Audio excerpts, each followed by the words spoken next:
I see everyone got the note that they needed the clocks back last night. It'll be tougher in the spring when they're moving forward, and then everyone's going to miss that date. However, we want to help you with it. So if you are on Facebook, if you go to the High Point Christian Church page, and all you have to do is like the page, and so that every time that there is an announcement for the church, about the church, it could be for the den, it could be for the youth activity, it could be for the Christmas program, it could be a change that's being made here within the church, or just something that, the announcement, some kind of crazy announcement. It will let you know that High Point Christian Church made an announcement, and you can just go to the page. Okay, so Kimberly has it set up that way. All you have to do is go out and like it. There's no other commitment other than that. Like, we're not going to ask you for blood. We're not going to ask you for a piece of your hair, a lock of your hair. We're not going to ask you for your firstborn, unless you really want to give him over or her over. We understand that. But we're just asking to like the page, and then we'll let you know. Okay? We're going to be in Luke chapter 22 today. Luke chapter 22. And the time change here is supposed to be a great thing because we actually get to rest a little bit, right? We get that extra hour of rest, and we feel excited, and we're going to run out and do crazy things. We're going to run through walls. Oh, thank you, Becca. See, Becca did announcements. If you are part of the den, which is 6th grade all the way through 12th grade, you want to follow Jordan right out those doors right there, and for any of the leaders who are helping out as well. It's okay. You can stand up in front of everyone and head on out. It's okay. If you want to. 6th grade through 12th grade. Oh, look at, they're recruiting people now. I like it.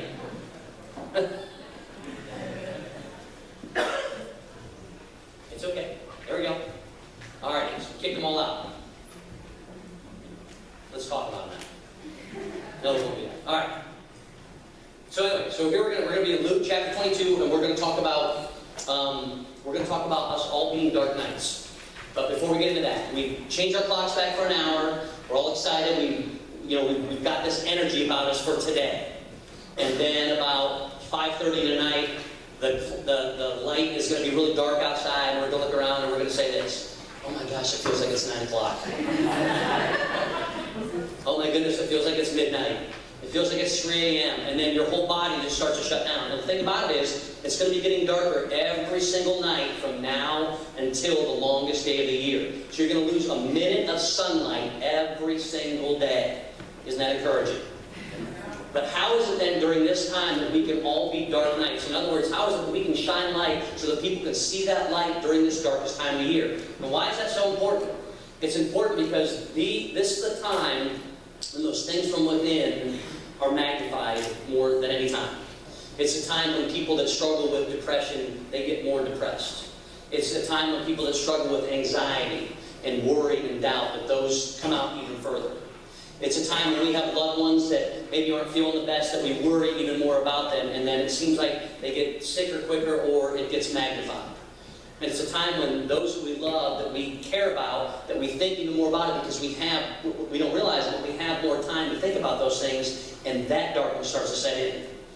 And so what ends up happening many times for each one of us is that we fall into some kind of temptation, and that temptation ends up falling back upon ourselves. And we don't get that opportunity to reach out to others and to care for others. So we have to prepare for it. So we turn the clocks back. We know it's going to get darker. We're excited about this for the next couple hours. The evening's going to set in. And then every night after this is going to set in where it's going to get darker and darker and darker until one day the light's going to start to come back more. But during this time, we get to be those dark nights. Now, there was a famous movie here a while back. They've redone Batman 85 different times, and he's in every heroic, there's a new one coming out with the Avengers, and he's part of it. And I mean, it seems like they're tying all these superhero movies together. But The Dark Knight was a movie that came about here recently, and Heath Ledger was actually in it. And the sad thing about it was, Heath Ledger was actually the Joker, and he died three-quarters of the way through the actual filming.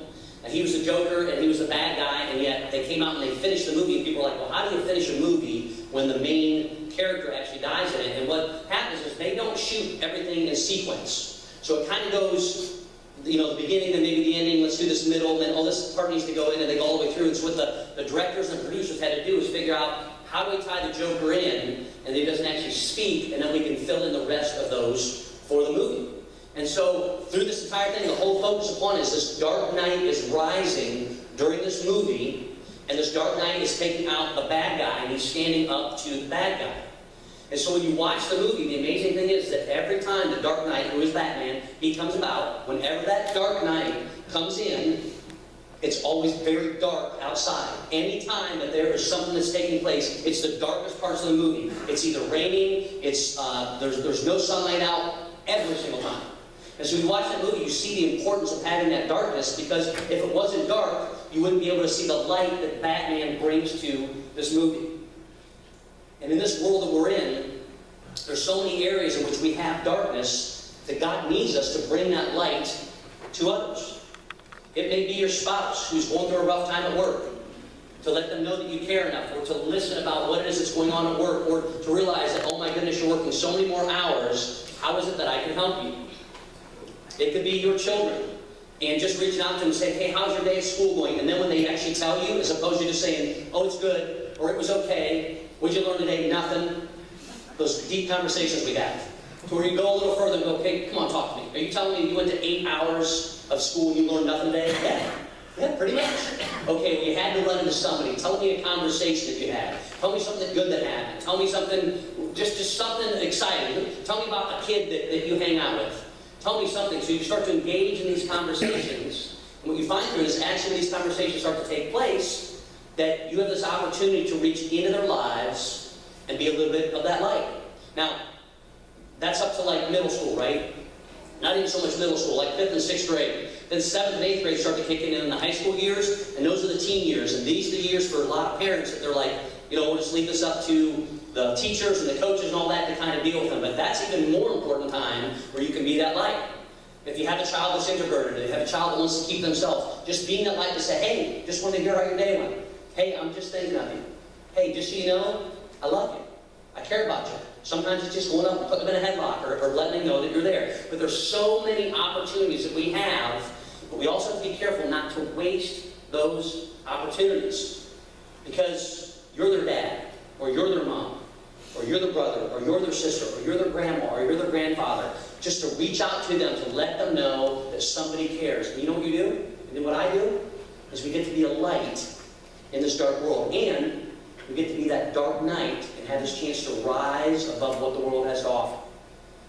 The example we're going to have today is in Luke chapter 22. And so many times when we look at Scripture, we kind of just gloss over things. I've heard the story, I've read the story, I know about the story, but how is it that it applies to my everyday life? Because we've just determined that, yes, we know it's going to get darker quicker, and we know it's going to be lasting here for a while. And yet, if I ask you, do you have that desire to be that light in this world? Absolutely. Would you love to be that dark night? Men, wouldn't you love to have that cool costume? Who would love to have that cool car? Okay, now there we go. Now, the message doesn't come with the cool car, and it doesn't come with the cool costume, but it does come with this. You get to use your Batman voice. So when you step in to be that dark night to help someone, you just stop long enough to say, I'm Batman. That's part of it, right? Okay, that's what I'll do to you. You get to choose that all you want. Luke chapter 22 is where we're going to be. And here's an interesting thing before we start into this. Just before this is taking place, Jesus knows. He knows that he's walking to his death. He understands what's taking place. He's trying to give his final directions to his disciples as he's setting them out. And the last thing that takes place before we start these verses is that one of the disciples says, Jesus first says, what is written about me is reaching its fulfillment. So Jesus shows us that he knows he's walking to his death. We know that this time is coming. Jesus is sharing with him. So how does the disciple respond? He says, the disciple said, see, Lord, here are 2 swords. Now, doesn't that seem like an odd statement? Hey, my time is coming to fulfillment. I've been preparing for this for 3 years. I know I'm going to die. It's going to be bad. You know, and so this is coming. So all the stuff I prepared before, it's coming now. So here we go. And they say, the disciple said, see, Lord, here are 2 swords. And Jesus says to them, that's enough. That's enough. We're good to go. So in the next verse, it says, Jesus prays on the Mount of Olives. And it says, Jesus went out as usual to the Mount of Olives, and his disciples followed him. So the first thing that we see is that Jesus actually is going to a place that he goes to regularly. And it says that this is a place that he goes to usually in the Mount of Olives. And his disciples follow him. On reaching the place, he said to them, and this is where we'll stop for a second. You just had the time with your disciples, the guys that are following you, and they just literally said, hey, we only have 2 swords. And he said, that's enough. So if this is you or I, and if we were writing this, we'd say, and Jesus stopped, and he took Peter and put him on the north side, and he put John on the south side, and gave each one of them a sword, and said, when you see the people coming, you cry out, and you yell something so that we all know. And then the other 10 guys are going to stand around Jesus, and then Jesus is going to stand in the back, and he's going to prepare for all the angels to come and blow the entire place up and really show that he is God. That's how we would write the story. But that didn't take place. What takes place instead is that Jesus says these words to him. He says, pray that you will not fall into temptation. That's odd. That's odd to me because Jesus, we just said there's two swords, and we're coming here to this Mount of Olives, which we come to usually. When we get here usually, I go off to pray, and then we as the disciples stay here in a group, and this is what we do. And you give us some kind of instructions, and we wait. And so Jesus gives them this instruction. He says, pray that you will not fall into temptation. Well, what temptation could there possibly be? See, this is nighttime, and it's dark. In this area, they don't have street lights. The only light that they have is from any light that will be coming from the sky, so the stars, moon, whatever it might be. That's the only light that they're going to have. Because they're in this mountainous area of these olive trees. Now, these olive trees, we don't understand olive trees. Something get this big and even larger around. And so it's a grove of these olive trees that are in this area, and it's a mountain, so it's in a mountainous area. And so here's Jesus, and he says to each one of them, pray that you don't fall into temptation. And so, at that point, I'm stopping if I'm a disciple. Well, that's easy. You know, I'm here with the other guys. We're all sitting here, so I'm not going to go to websites I shouldn't go to. I'm not going to be worried about my finances right now. I'm not going to be worried, oh, did I turn the lights off and the iron off before I left? I'm not going to do any of those other things. I'm going to be sitting here with these other disciples and go, well, this is easy. But if it was easy, why would Jesus say that to them? Because Jesus understood, and what he's sharing with us to start off today is that when you are alone, and when you get into an area where it's a dark time and a dark place, you will start to fall into those temptations. And those temptations center around ourselves. So your temptation is different from my temptation. My temptation is different from your temptation. My temptation might be, man, my thought process all of a sudden goes to this place that it shouldn't go to. Your temptation all of a sudden, oh, it goes to all my finances. Your temptation is, I worry. I doubt. I have these anxious moments. I am freaking out inside. I am thinking, hey, if I were to slip off as one of the disciples, would anybody even notice if I'm gone? Does anybody even care that I'm here? Yeah, I know they have the main 3 guys, and then there's the other 9. I'm just kind of one of the 9. Do I really matter all that much? Each temptation is different, but Jesus knew enough to know that while he was away praying, that you would fall into temptation. And your life is different than my life. And yet we all have those moments that when we go to that temptation, who is it we're leaving? We're leaving the Savior. And they're right there with him. And they know that it's coming to a fulfillment. And yet, he said that you've got to be guarded against this. He continues and he says, he withdrew, meaning Jesus withdrew about a stone's throw beyond them, knelt down, and he prayed. Sometimes people ask, why do you kneel and pray? Is there any example of kneeling and praying? Right there is an example of it. Jesus knelt down and prayed. Anytime that you're in a kneeling position, you're in a position where you can't really defend yourself. You have to stand up first, and by the time you stand up first, you would be attacked so quickly that it wouldn't matter. Especially knowing you only have 2 swords. And if he's a stone's throw away, the guys with the 2 swords, they can't get to him fast enough. But Jesus stopped long enough to kneel down and pray. And here's what happens next. He has a conversation. He says, Father, if you are willing, take this cup from me. There's a semicolon there, so it stops. Father, if you are willing, take this cup from me. What is the cup today that you bear that you'd love to say to God, man, if you're willing, would you take this away from me? Because this past that I have, I keep trying to get past it, and I can't. I just keep going back there. I mean, I want to love others, and I want to care for others, but I screwed this up, and I screwed this up, and I screwed this up, and I keep going there. Maybe this other struggle you have is this cup I want you to take. Would you take this cup away from me in a form of a person? Because of negativity and the darkness that they have, and they bring me down, and every single comment they have is against me or toward me. They want to constantly knock me down. I'm trying to be this great example. Maybe this cup that you need to take is a sickness. Maybe you received a phone call and you're like, I wasn't expecting that phone call.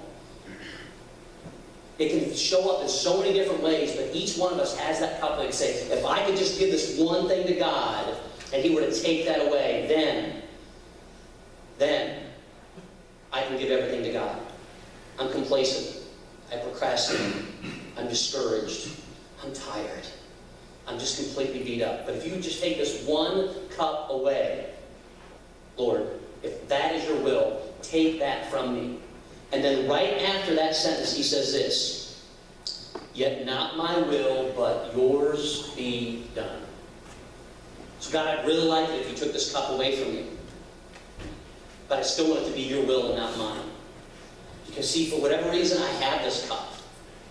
I have these difficult people to deal with. I have these personal struggles. I have these demons. I have this thing that I can't get over. I have this obstacle. I have no one. I'm discouraged. And yet, it's there for a reason. Because if that cup were away, and if that cup were gone, two things happened. One, you really don't need God anymore, do you? And number two, if that cup is there with you and for you right now, God wants others, and He wants you to see His will to be done through it. Now, that isn't fair sometimes, because we don't like the outcome. So I prayed about this hard Monday, and I prayed about it hard Tuesday, and I prayed kind of about it on Friday. And God, I've been telling you, this is how you do it. Lord, just fix it this way, and this is how it should be done. And when that happens, is it God's will anymore? It becomes about us. It becomes about our will. And you know what? You have to be careful. Because you fall into temptation of telling God how to be God. But even in His darkest hour, even at the darkest time, Jesus knew, Lord, I'm going to bring this to you one last time. I'm going to plead this to you one last time. If you can take this cup from me, I'm all about it. But then He stopped long enough to say, your will, and not my will. The story continues, and it says the next thing. It says, an angel from heaven appeared to him and strengthened him. Now, I read this, I can't tell you how many times I just kind of glossed over it. Why would Jesus need an angel? He's Jesus. He's God. He's God in the flesh. He doesn't need an angel. And yet, an angel appeared before him. See, even in that darkest hour, even when we have those darkest hours, we don't realize when God will send someone or something to minister to us. The Bible tells us that there's angels that are amongst us. We sometimes minister to angels, and we don't even realize it. It's kind of cool, I think. That all of a sudden an angel could show up in that darkest time, and we don't even realize that they're there. I've never seen that guy. I've never seen them there. That all of a sudden they showed up, and yet maybe I walk past them every single day. I don't even realize. And it may not be an angel. It may be a person that all of a sudden gives you an encouraging word. It may be someone that just puts her arm around you and says, maybe someone says, hey, let me hold that door open for you. Hey, let me throw these groceries in for you. Hey, I get that it's cold outside. You hop in your car. Let me do this for you. Let me pump your gas. Those are the dark nights that are rising. That can be you, and that can be me at any time. And whenever those moments take place, that we get to step in to do what only God can do through us, people get to see some light in this dark world. One of my favorite stories is of all time when it comes to anything that I think of how people react is I used to be one of these Black Friday shoppers. Who's a Black Friday shopper? Okay, you have to prepare now for, you don't want to admit, who's a Black Friday shopper? Okay? There we go. On Black Friday, they have all these great deals, and you want to go in, and you're ready to go, and it's all about this thing, right? Oh, I can't wait, because I have to get these great deals, and whatever it might be. So, I went one year, we got kicked out of Walmart, because I had my youth group, and we were all taking pictures and video and stuff, and apparently that's frowned upon. So, so by the time I put them in the first entrance, by the time they got in the second one, they already kicked out, so we did what any smart, wonderful Christian set of people would do. We went to Waffle House. And that's what we did. I know we got nothing else to do, so let's go to Waffle House. Well, the next year, I told Dan about it, like, you've got to come with me to just to watch. If you're a people watcher, no better place than people watching. The bad thing is, you have to get up at 5 in the morning, you have to park in the furthest parking spot. No big deal to me. So I had Deanna with me. We're sitting in the Arlington Road parking lot of Walmart. And we're in the last parking spot. And I've got my little thermos of coffee, and we're pouring the coffee, and the people are 4 deep all the way up the road, all the way out to Arlington Road. And we're 4 deep all the way out the other side up to the Comfort Inn or whatever that motel or whatever it is. I mean, there are people everywhere. We're just sitting there drinking our coffee. It's 2 minutes before they're supposed to open the place, and one of the workers from Walmart walks out and looks like this. They didn't. So what happens is national panic takes place, and all the people in the back start rushing to the front, and all the people on the side see these people rushing, so they start rushing. So the next thing you know, you've got like this rock concert at Walmart. You know, everyone's holding their lighters up and swinging back and forth and all that. It was crazy. The worker goes back inside, so now the people are pushing up closer and closer and closer. They finally open the doors. There's 3 people that go in the doors. They walk in the door. The 4th or 5th guy walks in and hits all those exit doors at the time and popped all of them open. So now it's just this mass set of people. And as they got in, the first 3 people grabbed a hold of the first cart. First 3 people. 2 girls and a guy. The one guy and one girl pulling it back and forth. Now at this point, if you're a dark night, what do? You go ahead and you take that cart. Not on Black Friday. Okay? This will point out the rules of engagement are completely different from 5 a.m. to 8 a.m. on Black Friday. It was on. And it was, this is my cart, this is my cart. They were going back and forth. Oh, you just kind of see it. They pull this cart out. We found out about most of this later, by the way. They pull the cart out. The girl hits the guy. The guy pushes the girl back. The girl that's with her jumps on his back. They're fighting, and everyone else is rushing in. They don't care. Let them fight. Get the next cart. It ended up the first 3 people that got in got thrown in jail for Christmas shopping. They prepared for all this time to get the new TV and the latest, greatest, whatever it might be, and everyone's just rushing past them. All because someone can't stop long enough to say, hey, you know what? Just go. It's okay. Yeah, you get the first TV, I'll get the 25th. There's still going to be 7,000 more of them. But no, what ends up happening is something rises from within. And it's not that dark night rising. It's, I'm going to get mine. And you're going to be put behind me. And I'm going to take my place. And we rush, we rush, we rush. We do it so often, we don't even recognize the people that we need to be the dark nights to. We can never be that dark night to others until we first decide to be that dark night and to be ready for it. Jesus was trying to prepare you and trying to prepare me. You're going to fall into a temptation. But you've got to be strong enough and to understand that at any time I will send you that person, possibly from your past, that person right here within your present, that person that you haven't even met yet, to help you through that time of temptation. And when we focus upon that, that's us to others. Next verse, it says this.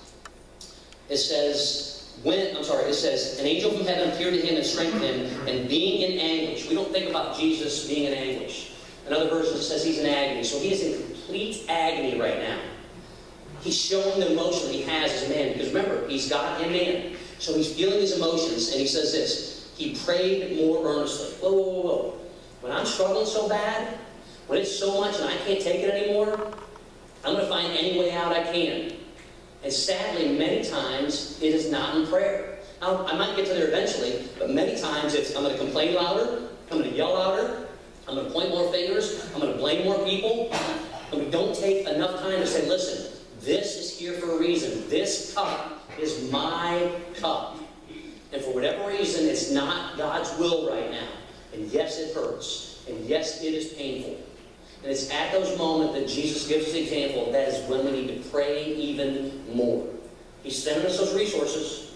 We've got to pray even more for our spouse, for our kids, for that future spouse, for our kids, for our neighbors, for their friends, for the people in your lives, co-workers, whatever it might be. Pray for them even more, earnestly. And his sweat was like drops of blood falling to the ground.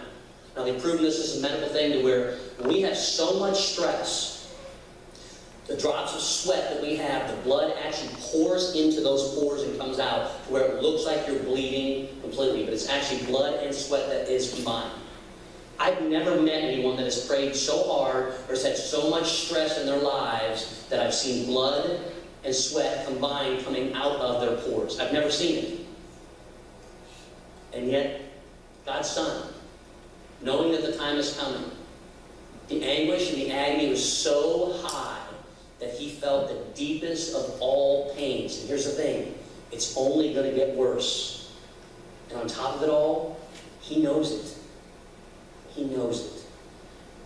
It says, when he rose from prayer and went back to the disciples, he found them asleep, exhausted from sorrow. They're exhausted. They're so beat up, and it's because of their sorrow. But my question is this, and this isn't really one that I can answer because I don't really know because I wasn't there. But were they exhausted from sorrow because they were feeling bad for themselves? Or were they exhausted from sorrow because they knew they were about to lose a close friend? And so many times in our lives, we get so caught in our own little world that we don't even think about those who are around us. If you're Jesus, you just had this conversation, and you're going to come back to the ones that you loved and you trusted the most in your life and with your life. And they're asleep at the wheel. It says they're exhausted from sorrow. It says, why are you sleeping? He asked them. Get up and pray. Why? Now we're going to stop here for a second. If these are your buddies and they're sleeping, what are you saying to them? Hey, dummy, I told you to stay awake. Are you kidding me? I asked you to stay awake for 2 hours. I asked you to watch the door. I asked you to watch the property. I asked you just to stay awake with me. You know, I just want you alongside me and you're sleeping? Are you kidding me? That's our inclination. That's what we would do personally. But Jesus doesn't do that. He says, get up and pray so that you will not fall into temptation. See, the darker it is in this world, the more temptations there are. And the more temptations that we realize are there. And it's so easy to fall into those temptations that we don't take it to prayer. We don't pray earnestly. We don't look to anybody else. We don't seek anybody else. We don't even look and see if God is present. We feel sorry for ourselves. We realize it's dark. And we head off into our own little world. And then all of those things that we struggle with are magnified. God really doesn't care. He's not even paying attention. He doesn't even hear me. He's not listening at all. And that's what darkness does. It takes us spiraling inward and downward. And yet God wants us to turn outward and upward. We have to be awake to see Him and to see what He is doing. Watch what happens next. It says Jesus is arrested. It says, while he was still speaking, the crowd came up, and the man who was called Judas, one of the 12, was leading him. He approached Jesus to kiss him, but Jesus asked him, Judas, are you betraying the Son of Man with a kiss? And we'll talk more about this here in the next couple weeks. Judas, are you betraying the Son of Man with a kiss? When Jesus' followers saw what was going to happen, they said, Lord, should we strike with our swords? So they asked the question. The disciples were like, hey, should we strike with our swords? Because we've got 2 of them. And one of them struck the servant of the high priest, cutting off his right ear. We find out in other versions of the gospel that this was Peter, and he attacked the high priest's servant, which is Malchus. This is a major point about being a dark night. Because so many times when we fight, we attack the wrong person. Peter's attacking the wrong person here. He went after the guy who couldn't defend himself. There's hundreds of soldiers, and there's the high priest who is highly protected, and there's his servant who would be carrying his stuff, meaning he's got something in his hand that is that for the priest, but he's not armed. And so who does Peter attack? I'm going to attack the easiest place to attack. And not only am I going to attack her, I'm going to show you just how much I mean business. And so he pulls his sword out and flings the thing up and lops off his ear, which is going to cause all kinds of blood to come out. But he didn't get the high priest, and he didn't get any of the soldiers. This is a Jewish fight, not a Roman fight. They're there just to get one guy. The Roman soldiers are just there as backup. And this one disciple takes out the sword, one of the 2, while everyone else is saying, hey, is this what we should do with this? So they took long enough to turn it to God, but there's this one guy, and he's just going to take things into his own. I'm going to handle it my way. And watch what happens. It said that Jesus answered, no more of this. If you're fighting the wrong battle today, If you have someone in your life that you are trying to kill them with kindness and love them and care for them and wish that they would act a certain way or hope that they're going to suddenly become some way, and yet their life is completely different from that. They gossip, they complain, they're constantly sowing discord, they're kind of getting in there, they're putting down people that you love, they're putting you down in backhanded compliments, they're ripping on you some way that hurts deeply inside. This is the world in which we live. This is the dark world in which we live. But at some point, sometime, you've got to realize that God's going to look at you and God's going to look at me and say, no more of this. Your thoughts that are your thoughts, which you know are just tearing you down, you're allowing those thoughts to rule your life. And every thought that you give that is not of God means it's not with God. Every hour that you spend on those websites that you shouldn't be spending time in, every time that you lay just one more gamble down, every happy hour that you go to, every moment you decide, oh, I don't really need to spend that with my wife and kids, I'll just go off and do my kind of thing, every single moment of that, every single moment, no more of this. Because you're not giving it to God. And you're not doing it with God present. Your cup and my cup is different. And we have to make that decision if we're going to allow God to move the only way that God can. No more of this. And he touched the man's ear and he healed him. See, God can heal whatever it is that's going on inside. And as the darkness continues to creep in day after day, God can heal it. You have to know that. And you're saying, John, but my problems, I get it. John, but my life, I get it. John, but this is different, I get it. We're all different. We're all unique. But at the end of the day, you've fallen into temptation, and I have fallen into temptation. And at some point, sometime, we just have to decide to let God be God. And when he says, no more of this, I've decided, you know what? Enough is enough.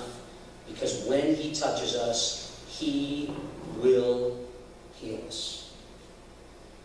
Then Jesus said to the chief priests, the officer of the temple guard, and the elders who had come for him, am I leading a rebellion that you have come with swords and clubs? Every day I was with you in the temple courts, which means you saw me and you heard me.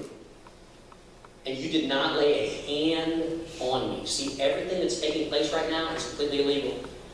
The timing they're doing of it, where they're doing it, this is outside of the walls of Jerusalem. Every single thing about this is illegal. And those guys don't care because they want to have their way. So Jesus calls them on it. All this time, I've been here preaching in front of you. All this time, I've been standing before you. All this time, I've been living this life in front of you. I've been healing. I've been caring for people. All this time, you could have done it at any time and just grabbed me. We could pull aside, we could have had a discussion about it. He says that you did not lay a hand on me, but this is your hour, and darkness reigns. This is the world in which we live. We have got to make the decision, first of all, that we all have a cup, because we all do. And I brought it up to you, you're like, this is my cup, man, if I could just fix this. And he may. You're going to have another cup. That next cup is coming.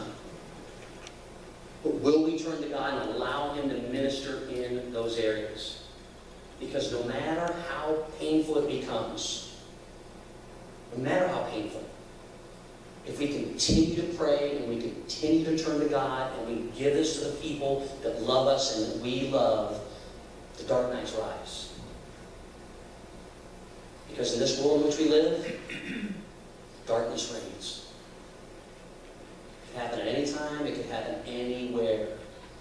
And the only way that we become those dark nights is when we allow Jesus in to heal it.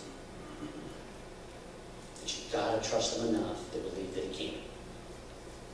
So in your fight today, whatever it is, ask yourself this question. My temptation is to confront. My temptation is to fight this. My temptation is to say why. My temptation is to make a whole list of pros and cons and why it's negative. My temptation is. And then to ask yourself, can I stop long enough to allow God to be who God is? Oh my goodness, this whole time I've been wasting the time over here. There's this person here that's been calling my name, that wants to pray with me, that wants to reach out to me, that loves me.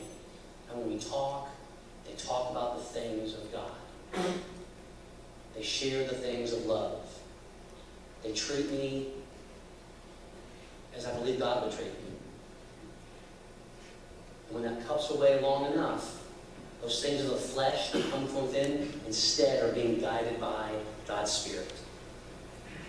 And know this wherever you sit today, as each day gets darker and it gets a little bit tougher on you, God can heal all of that. But He wants you and He wants me to be those dark nights, to rise during this darkest time of the year, and to love and care for others, and to be that light, because we know the darkness reigns. Praise team's going to come up. I'm going to challenge you right where you sit today. Just take a few minutes. Ask yourself, what is this cup that I have in my life? What is this thing that's taking over my thoughts? It's taking over my time. It's pulling me away from the ones that I love the most and care for the most. Because just as Peter was the darkest person in this drama, the first act of this drama, you're going to see. I felt like the SpongeBob was coming out there for a second. Calm shut. You're going to see that even though darkness reigns, that in the end, there's nothing that God can't hear. So would you take the next few minutes and pray about whatever that is, and then when you start getting to the point where you're stuck even further, pray even more. Agonize over it. Get through it, and then get to that place where God and only God can bring you that peace. My peace I leave with you, Jesus promised. Don't need to be afraid. Promises each one. Bow your heads, please, with me. Just pray for a little bit. God, this is our time with you one-on-one. Lord, help each one of us to realize, Lord, that you can rise within us and rise through us and rise for us at any time if we'll allow you to do so. God, we fight fights that we don't need to. And we get so stuck in those at times that we can't see you and we can't recognize you. Or we get complacent, we procrastinate, we just beat ourselves up, and then we stay there. God, help us to pray more. Help us to pray more earnestly. Help us to understand that when we do so, Lord, that we become a reflection of you. We know that you can heal whatever it is that hurts our heart. God, allow us to give that to you. Lord, through this darkest season, and as we look over the next couple weeks, help us to know that as each dark night rises, each person here, that as they rise in this dark world, that, Lord, it's your light that can't help but radiate through us and to others. Lord, I pray that each person here will not fall into that temptation, but instead know that through you and with you that they can be strong enough to rise above all those things. God, we love you. Give you this time. It's in your name we pray. Would you all stand, please? We're going to sing a little bit of worship here together.